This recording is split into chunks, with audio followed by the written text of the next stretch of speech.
We always knew a genre-bending science fiction show produced by the Duffer brothers will be worth our time. If Stranger Things is any example, they are a master at world building and story, but it is usually the endings they screw up. What can I say? Some of us still talk to our therapists about the "I believe" BS they pulled at the end. Jokes apart, the Boroughs truly follows on the Stranger Things footsteps by starting out with an amazing season debut, but like any good sci-fi show starting out, the final episode left us with too many questions. Even if it felt like the show was a mini-series for a split second, especially by the way it killed off its most central creature in the most heartfelt possible manner. The big glitchy cliffhanger at the end left the best of us bamboozled. More importantly, there are just too many loose threads and dots for Sam Cooper and his friends to connect. As of now, all we can do is theorize and try to connect the dots ourselves, while hoping they don't make us wait half a decade for another season. I mean, given it is a story about oldies living their post-retirement adventure, I am not sure if the Duffers or the directors have the luxury of that kind of time. Having said that, let's discuss all the burning questions we have after season 1 of The Boroughs. Is Mother really dead? If you have binged the entire season, by now you know that in a makeshift post-retirement town created by Blaine Shaw and his wife,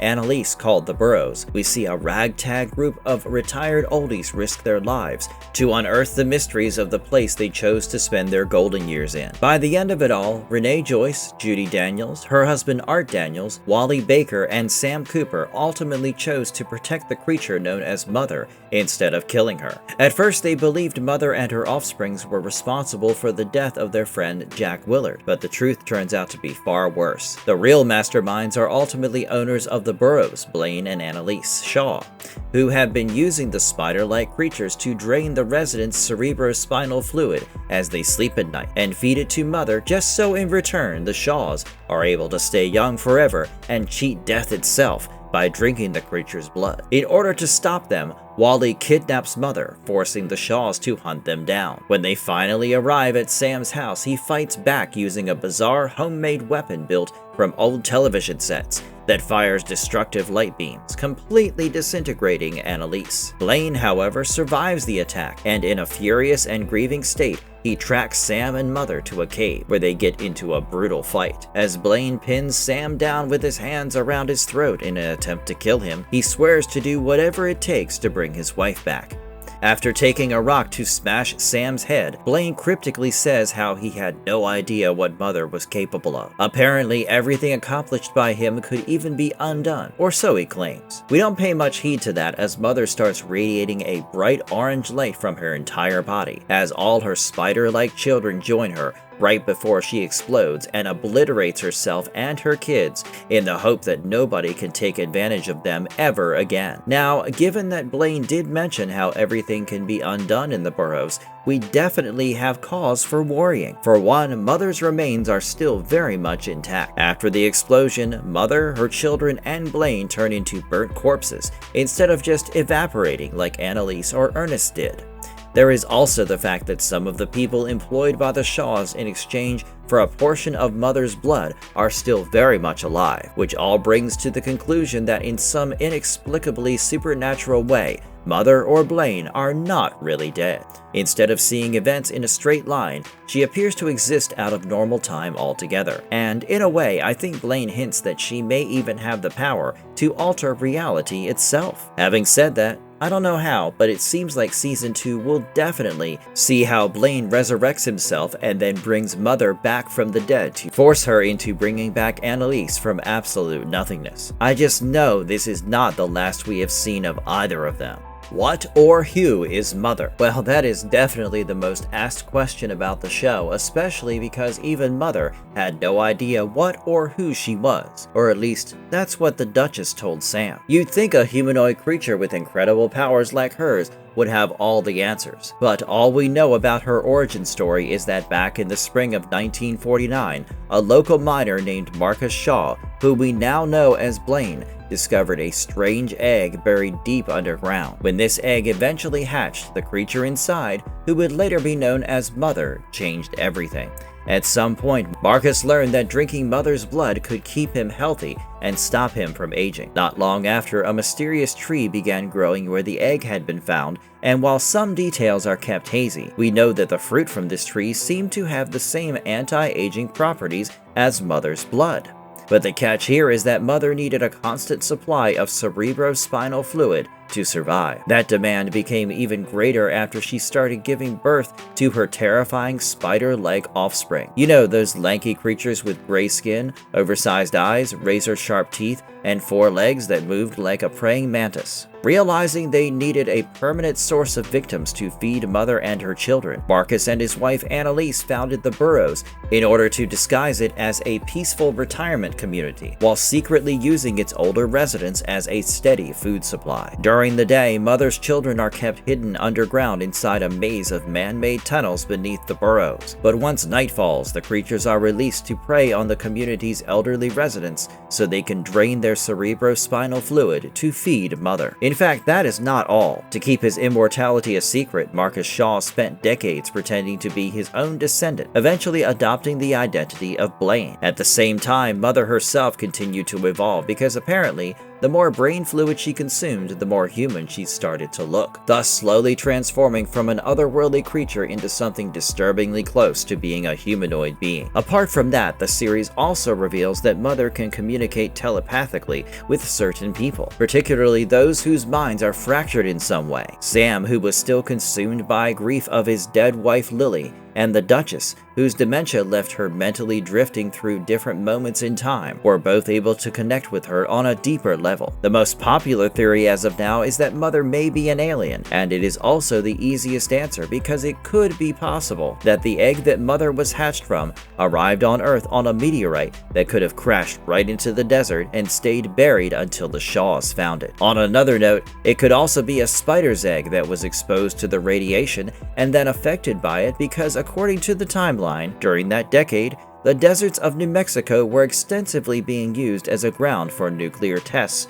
during World War II. I don't think that after all those Godzilla movies, we should be ruling out the possibility of the radiation from the blasts altering the DNA of the spiders or whatever insects were hidden inside the egg to create a mutant with special powers, just like Mother. That's not too far-fetched, is it?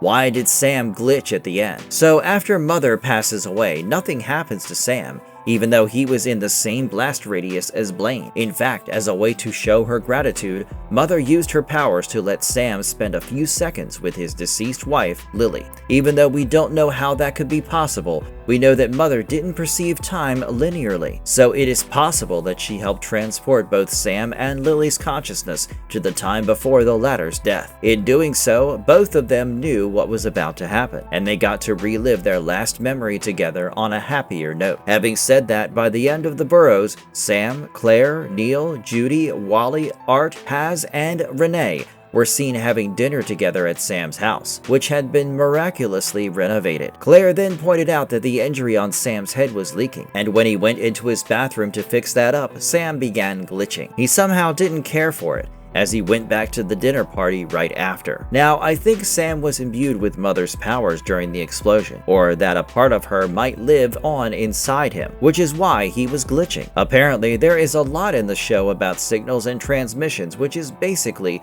how Mother used to communicate with Sam telepathically, and that is called glitching. None of it was done in vain, as it is eventually going to be a key element of the adventure we will see in the next chapter. We did see how earlier in the season certain transmissions and waves from those television screens impacted the ones who had drank Mother's blood. After being exposed to the blast of light, they became immobilized, leading their bodies to glitch and fade away. As one of the show's creators said, it was partly the idea of the cathode ray tubes from those TV sets and some other scientific elements which caused it, but the reason behind that is apparently going to be the foundation of the world building in the Boroughs. Apart from that, when asked about the meaning behind Sam's reflection glitching at the end of the Boroughs, Alfred Molina, the actor playing Sam, explained that he had always interpreted the glitches throughout the season as signs that the characters were being watched or observed by some unseen presence. He said he believed the distortions suggested that the characters were never truly alone and that something was monitoring everything happening around them. As the story later revealed, the glitches were actually failed transmissions from Mother, who had been attempting to communicate with the elderly residents of the community, seeking their help. Building on that idea, Molina suggested that Sam glitching in the finale implied the characters were still being watched even after they believed they had defeated the threat. According to him, the moment served as a reminder that, despite the group thinking they had solved the problem and could finally relax, nothing had really changed. What is the significance of the peach tree? So, in the 4th episode of the Boroughs, we see Art Daniels witnessing a strange mass suicide of crows, after which he follows the strange trail of their bodies to a hidden cave where he finds a mysterious tree growing deep inside. The tree bears an unusual peach-like fruit that has incredible powers because anyone who eats it temporarily becomes younger, healthier, and full of energy again. When Art tries the fruit himself, he suddenly feels decades younger. For the first time in years, he's able to fully enjoy life again as he spends the day out on the town dancing, drinking, and doing all the things his aging body had slowly taken away from him. But the effect doesn't last because by the end of the day, the fruit's magic fades and Art is violently pulled back into the reality of being in his 70s. What's even weirder is that when he returns to the cave in the following episode, hoping to find more of the fruit, he realizes that the mysterious tree is slowly dying. Now, in many ways, the first season of The Boroughs feels like an introduction to the show's strange world building, as the story is packed with bizarre creatures, immortal corporate villains, and a group of elderly residents who slowly turn into unlikely mystery solvers.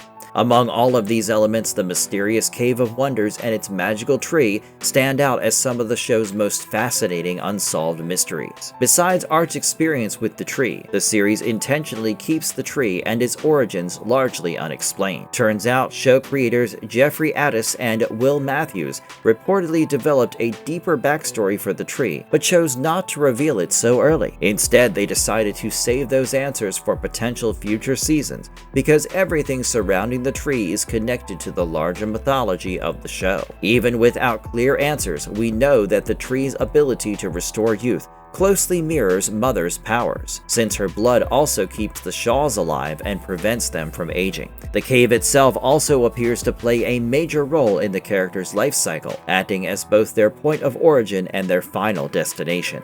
What still remains unclear is whether the tree is the source of Mother's abilities, or if Mother somehow gave the tree its power in the first place. Either way, the mystery surrounding the tree feels like one of the biggest storylines the show could expand on in future seasons. To be honest, it is possible that Mother's egg being hatched on that spot enriched the soil to give birth to that tree, but we can only be sure of that theory when the show confirms what came first, Mother's egg or the tree. So far, my theory is that Mother and the tree are deeply connected in some way, and the show seems to hint at that relationship several times. One of the biggest clues is Mother's strange final request of specifically wanting to die beneath the tree and nowhere else. That detail feels too important to be random. It is possible that when Mother exploded near the tree, she was somehow returning the power she originally received from it. Maybe her death restored the tree's energy, allowing it to bloom again and eventually grow the mysterious peaches that can temporarily make people young again.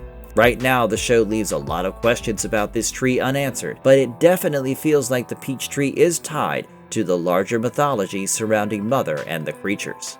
Who will run the Boroughs with Shaw out of the picture? Even if there is a chance for Blaine and Annalise to be resurrected back to life using some magical powers, being Mother or someone else, that will certainly take them time.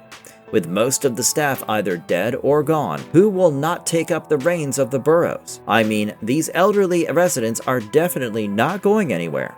So my guess is that our heroes might take up the task of reforming the town, after seemingly putting an end to the Shaw scheme. I think Wally will take up the task of looking after the patients at the manor while the rest of the people mobilize the community, but I am really just shooting darts in the dark.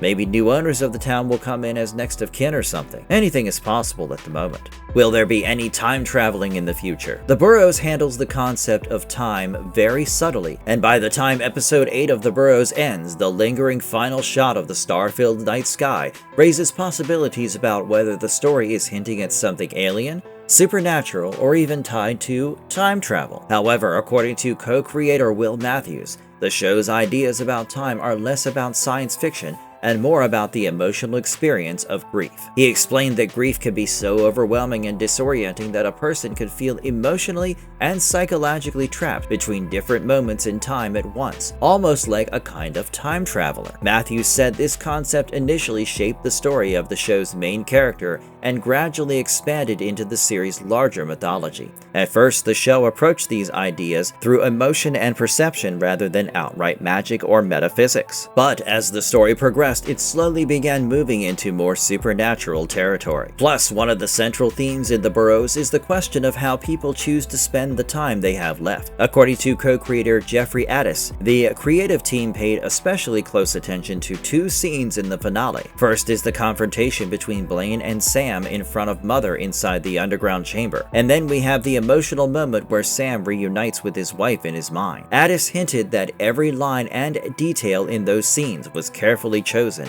and that nothing in them was accidental. The series ultimately presents its heroes and villains as having very different views on time itself. Blaine sees time as something cruel that steals life away, which is why he becomes obsessed with defeating aging and escaping death. On the other hand, Lily, appearing in Sam's vision, views time as a gift rather than an enemy. But the show doesn't necessarily present either perspective as completely wrong or right. Instead, it suggests that both viewpoints could hold truth depending on how a person chooses to look at life and mortality. Having said that, because Mother perceives time in a non-linear manner, I think it is possible that she helped transport both Sam and Lily's consciousness to the time before the latter's death. In doing so, both of them knew what was about to happen, and they got to relive their last memory together on a happier note. Maybe we will get more clarity on that in the next season. Well, that brings us to the very end of this video. That was my 2 cents, but what are your crazy theories about the Boroughs? Let us know in the comment box below.